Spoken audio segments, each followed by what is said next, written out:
Elon Musk 21ویں صدی کے ان کاروباری رہنما میں شمار ہوتے ہیں جنہوں نے بیک وقت دو مختلف صنعتوں یعنی خلائی ٹیکنالوجی اور برقی گاڑیوں کی صنعت میں بڑی تبدیلی پیدا کی، اور ان کی قیادت میں قائم ہونے والی دو کمپنیاں ٹیسلا اور اسپیس ایکس نے ٹیکنالوجی، توانائی اور خلائی تحقیق کے شعبوں میں عالمی سطح پر نمایاں اثر ڈالا۔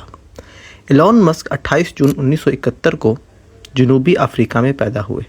بچپن میں ہی انہیں کمپیوٹرز اور ٹیکنالوجی میں گہری دلچسپی تھی اور انہوں نے تقریباً 12 سال کی عمر میں ایک سادہ کمپیوٹر گیم بنا کر اسے فروخت بھی کیا۔ نوجوانی کے دوران انہوں نے بہتر تعلیمی مواقع کے لیے شمالی امریکہ کا رخ کیا اور پہلے کینیڈا منتقل ہوئے اور بعد ازاں امریکہ جا کر یونیورسٹی آف پینسلوینیا سے فزکس اور اکنامکس میں تعلیم حاصل کی۔ انٹرنیٹ کے ابتدائی دور میں انہوں نے اپنے بھائی کے ساتھ مل کر 1995 میں زپ2 نامی سافٹ ویئر کمپنی قائم کی، جو اخبارات کے لیے آن لائن بزنس، ڈائریکٹری اور نقشے فراہم کرتی تھی، اور 1999 میں یہ کمپنی تقریباً $307 ملین میں فروخت ہوئی، جس سے مسک کو سرمایہ حاصل ہوا۔ اسی سال انہوں نے ایکس نامی آن لائن فائنانس کمپنی شروع کی، جو بعد میں پے پال بنی،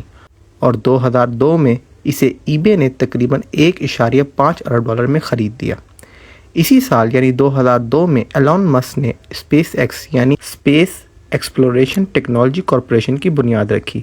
جس کا مقصد خلائی سفر کی لاگت کو کم کرنا اور طویل مدت میں انسانوں کو دوسرے سیاروں تک پہنچانے کی ٹیکنالوجی تیار کرنا تھا۔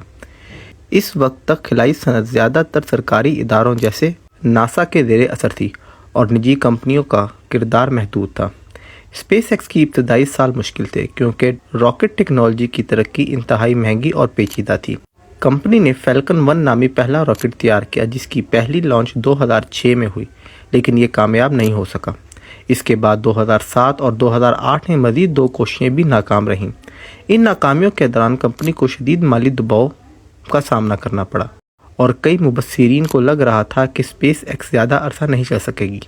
لیکن ستمبر 2008 میں فیلکن 1 کی چوتھی لانچ کامیاب رہی، اور یہ پہلا موقع تھا جب کسی نجی کمپنی کے تیار کردہ مائع ایندھن والے راکٹ نے زمین کے مدار تک کامیاب پرواز کی۔ اسی کامیابی کے بعد ناسا نے اسپیس ایکس کے ساتھ تقریباً $1.6 ارب کا معاہدہ کیا، جس کے تحت کمپنی کو بین الاقوامی خلائی اسٹیشن تک سامان پہنچانے کی خدمات فراہم کرنی تھی۔ اس معاہدے نے کمپنی کو مالی استحکام دیا اور اسپیس ایکس نے مزید طاقتور راکٹ جیسے فیلکن 9 تیار کیا، جس کی پہلی کامیاب پرواز 2010 میں ہوئی۔ اس کے ساتھ ساتھ کمپنی نے ڈریگن نامی خلائی کیپسول بھی تیار کیا، جو بعد میں ناسا کے خلا بازوں کو خلائی اسٹیشن تک لے جانے کے قابل ہوا۔ 2012 میں ڈریگن کیپسول پہلی بار کامیابی سے بین الاقوامی خلائی اسٹیشن تک کا سامان لے کر گیا، اور یہ ایک تاریخی واقعہ تھا کیونکہ پہلی مرتبہ کسی نجی کمپنی کے خلائی جہاز نے یہ کام انجام دیا۔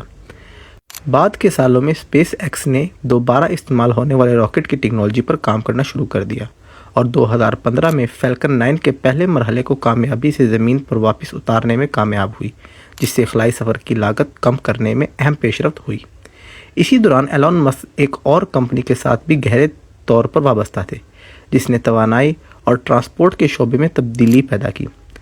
ٹیسلا موٹرز کی بنیاد 2003 میں مارٹن اور مارک ٹریپننگ نے رکھی تھی، اور ایلون مسک 2004 میں اس کمپنی کے ابتدائی سرمایہ کاروں اور چیئرمین کے طور پر شامل ہوئے۔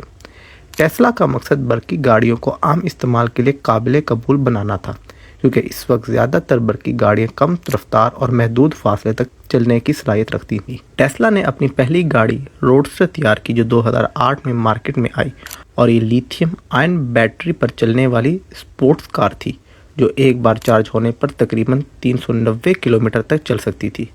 تاہم 2008 کا سال ایلون مسک کے لیے انتہائی مشکل تھا کیونکہ اسی سال عالمی مالی بحران بھی آیا اور اسپیس ایکس کی ابتدائی لانچنگ ناکامیاں اور ٹیسلا کے بڑھتے ہوئے اخراجات دونوں کمپنیوں پر دباؤ ڈال رہے تھے۔ ایلون نے اپنی ذاتی دولت کا بڑا حصہ دونوں کمپنیوں کو زندہ رکھنے کے لیے لگایا، اور اسی عرصے میں انہوں نے ٹیسلا کے CEO کا عہدہ سنبھال لیا۔ 2012 میں ٹیسلا نے ماڈل ایس نامی سیڈان کار متعارف کرائی، جو کارکردگی، رفتار اور جدید سافٹ ویئر سسٹم کی وجہ سے بہت کامیاب رہی، اور اسے کئی آٹو موٹر ایوارڈز بھی ملے۔ ماڈل ایس نے یہ ثابت کیا کہ برقی گاڑیاں نہ صرف ماحول دوست ہو سکتی ہیں بلکہ اعلیٰ کارکردگی بھی فراہم کر سکتی ہیں۔ بعد میں کمپنی نے ماڈل ایکس، ماڈل 3 اور ماڈل وائی جیسی گاڑیاں متعارف کروائیں اور ساتھ ہی بیٹری ٹیکنالوجی اور توانائی ذخیرہ کرنے والے نظام جیسے پاور وال اور میگا پیک بھی تیار کیے۔ ٹیسلا نے امریکہ کے نیواڈا، ٹیکساس، چین کے شنگھائی اور جرمنی کے برلن میں بڑے گیگا فیکٹری پلانٹس قائم کیے تاکہ بیٹری اور گاڑیوں کی پیداوار کو تیز کیا جا سکے۔ 2020 کے بعد ٹیسلا دنیا کی سب سے قیمتی آٹو موبائل کمپنیوں میں شامل ہو گئی اور اس کی مارکیٹ ویلیو روایتی کار کمپنیوں سے بھی زیادہ ہو گئی۔ دوسری طرف اسپیس ایکس بھی مسلسل ترقی کر رہی تھی۔ 2018 میں کمپنی نے فیلکن ہیوی راکٹ لانچ کیا جو اس وقت دنیا کے طاقتور ترین آپریشنل راکٹوں میں شمار ہوتا ہے۔ 2020 میں اسپیس ایکس کے کریو ڈریگن خلائی جہاز نے ناسا کے خلا بازوں کو امریکہ سے بین الاقوامی خلائی اسٹیشن تک پہنچایا،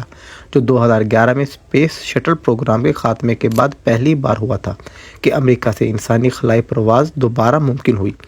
اسپیس ایکس نے اسٹار لنک نامی سیٹلائٹ نیٹ ورک بھی شروع کیا جس کا مقصد دنیا کے مختلف حصوں میں تیزی رفتار سے انٹرنیٹ فراہم کرنا تھا، اور اس منصوبے کے تحت ہزاروں چھوٹے سیٹلائٹس زمین کے نچلے مدار میں بچھائے جا رہے ہیں۔ ان تمام منصوبوں کے دوران ایلون مسک دونوں کمپنیوں کے فیصلوں اور ٹیکنالوجی کی سمت میں اہم کردار ادا کرتے رہے۔ ٹیسلا میں انہوں نے سافٹ ویئر اپڈیٹس، خود کار ڈرائیونگ سسٹم اور براہ راست صارفین کو فروخت کے ماڈل جیسے نئے طریقے متعارف کروائے، جبکہ اسپیس ایکس میں انجینئرنگ ٹیموں کے ساتھ مل کر راکٹ ڈیزائن، دوبارہ استعمال ہونے والے لانچ سسٹم اور کم لاگت پر خلائی پرواز کے تصورات کو آگے بڑھایا۔ وقت کے ساتھ یہ دونوں کمپنیاں اپنی اپنی صنعتوں میں نمایاں مقام حاصل کر گئیں۔ ٹیسلا نے برقی گاڑیوں کے عالمی مانگ کو بڑھانے میں اہم کردار ادا کیا اور کئی بڑی آٹو کمپنیوں کو بھی الیکٹرک گاڑیوں کی طرف منتقل ہونے پر مجبور کر دیا، جبکہ اسپیس ایکس نے راکٹ لانچ کی قیمتوں کو کم کیا اور نجی خلائی صنعت کے لیے نئے دروازے کھول دیے۔ اس طرح ایلون مسک کی قیادت میں ٹیسلا اور اسپیس ایکس کے بیک وقت فروغ جدید ٹیکنالوجی، توانائی کے متبادل ذرائع اور خلائی تحقیق کے میدان میں ایک اہم تاریخی مثال بن گئی ہے،